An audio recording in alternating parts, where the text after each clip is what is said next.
तो आपने हमारे सहयोगी लोमस की रिपोर्ट देखी। एक और बड़ी खबर आपको बताते हैं, सूत्रों के हवाले से ये बड़ी खबर निकल करके सामने आ रही है, जहां बरेली जेल में बंद अशरफ से मुलाकात करने के लिए शूटर्स पहुंचे हुए थे। 11 फरवरी को यह मुलाकात होती है और 8 शूटर थे जो यहां मुलाकात करने के लिए पहुंचे हुए थे। अगर जेल रजिस्टर की बात करते हैं तो यहां पर जो मिलने का समय था वो 1:22 का था 11 फरवरी को, और यहां से जो एग्जिट लेने का समय था वो था 3:14, यानी कि लगभग 2 घंटों तक यहां पर मुलाकात होती है। और मुलाकात में कहीं ना कहीं ये षड्यंत्र रचा गया, क्योंकि 11 फरवरी की यह मुलाकात और 24 फरवरी को यहां पर हत्याकांड किया जाता है। उमेश पाल की हत्या की जाती है, यानी कि जो शूटर्स यहां पर मिलने के लिए गए हुए थे उन्हें साफ तौर पर इसी चीज के लिए बुलाया गया था कि किस तरीके से इस पूरे प्लान को, इस पूरे हत्याकांड को आगे चल करके आपको इस प्लान को एग्जीक्यूट करना है। और अजहर के नाम से मुलाकात का आवेदन है, यानी कि यहां नाम बदल करके भी कुछ लोग पहुंचे हुए थे और यहां जो जेल रजिस्टर है उसमें इन्होंने अपना बदला हुआ नाम यहां पर लिखा था।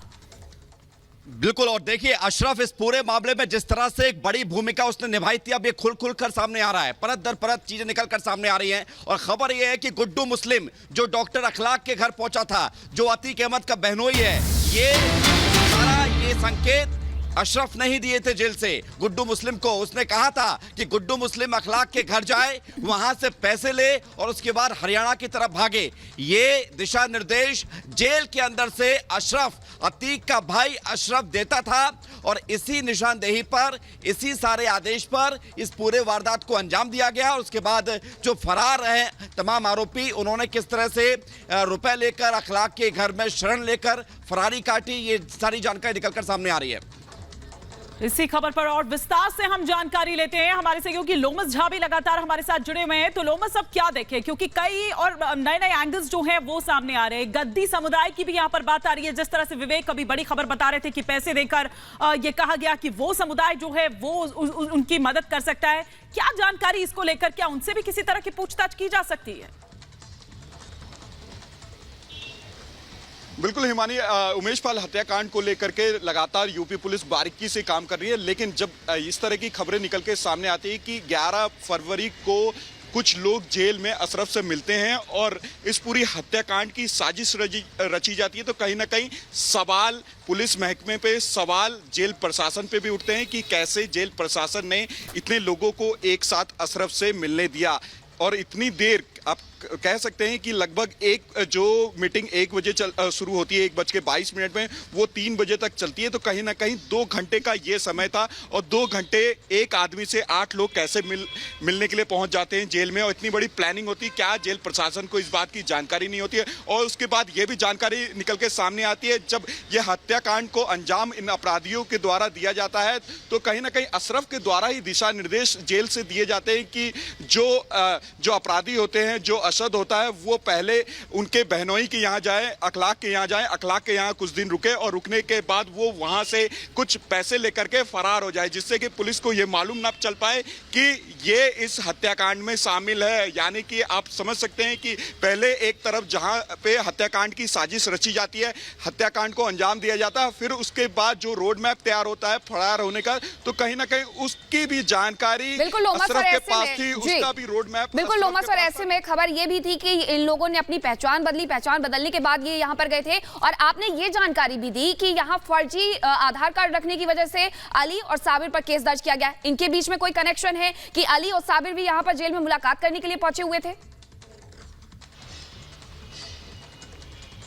देखिए, फिलहाल क्योंकि 8 लोगों का नाम निकल करके सामने आ रहा है और कहा जा रहा है कि इन 8 लोगों में अशद और साथ ही कई ऐसे अपराधी, गुड्डू मुस्लिम की भी बात निकल के सामने आ रही है। साथ ही कहा जा रहा है कि आपको मैं नाम बताना चाहता हूं कि इस मुलाकात में असद, मोहम्मद, गुड्डू मुस्लिम, विजय उर्फ उस्मान चौधरी शामिल थे। कई और नाम भी हैं जो कि लगातार पुलिस तहकीकात कर रही है। और साथ में ये कहा जा रहा है कि जो बरेली जेल में अशरफ कैद है, वहां पर उसे कहीं ना कहीं वीवीआईपी ट्रीटमेंट दिया जा रहा था, जिसके बाद योगी का हंटर चलता है, योगी सरकार हरकत में आती है और कई अधिकारी को वहां से तबादला भी किया जाता है। आपने कुछ दिन पहले ये सुना था कि कई जेलों से, आप समझ सकते हैं कि यूपी के कई जेलों से कई अधिकारी को बदला गया है और उनको कहीं ना कहीं उन पे जांच भी बिठाई गई है कि इस तरीके से कैसे चूक हुई। तो आप समझ सकती हैं जिस तरीके से ये मामला निकल के सामने आया है, तो अब इस पे भी जांच हो सकती है और देखने वाली बात होगी कि क्या जांच होती है और जांच के क्या निष्कर्ष निकल करके सामने आते हैं। लेकिन कयास ये भी लगाया जा रहा है कि जिस तरीके से जो अशरफ था,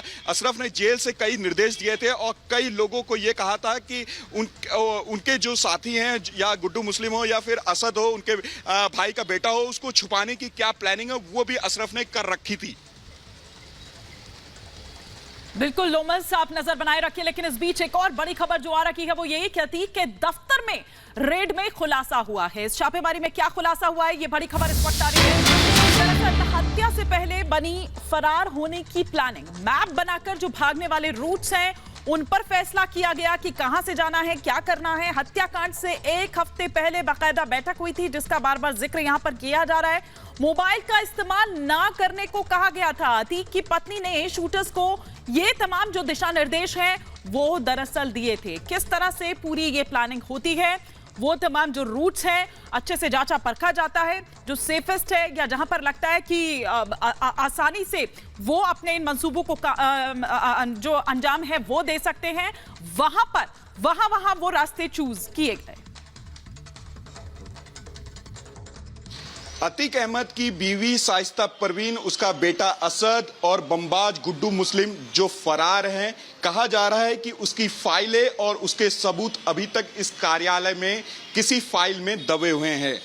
हम यूं ही ये बातें नहीं कह रहे, लगातार ये बातें निकल के सामने आ रही हैं कि अतीक अहमद के कुछ गुर्गे इस कार्यालय में अपनी नजर बनाए हुए हैं। कहा जा रहा है कि गुर्गे रात के समय आते हैं और वो उन फाइलों की तलाश करते हैं। जब उमेश पाल हत्याकांड को अंजाम दिया गया था, जिन फाइलों में उनके द्वारा वो निर्देश लिखे गए थे कि कैसे शाइस्ता परवीन को फरार होना है, गुड्डू मुस्लिम को फरार होना है, उसके कई गुर्गों को फरार होना है, कैसे असद को यहां से प्रयागराज से निकल करके मेरठ के रास्ते पंजाब हरियाणा भागना है, सारी फाइलें इसी कार्यालय में बताई जा रही हैं कि दबी है और उसी की तलाश में कहा जा रहा है कि जो गुर्गे हैं वो इस कार्यालय और अतीक के पुश्तैनी घर पे नजर बनाए हुए हैं।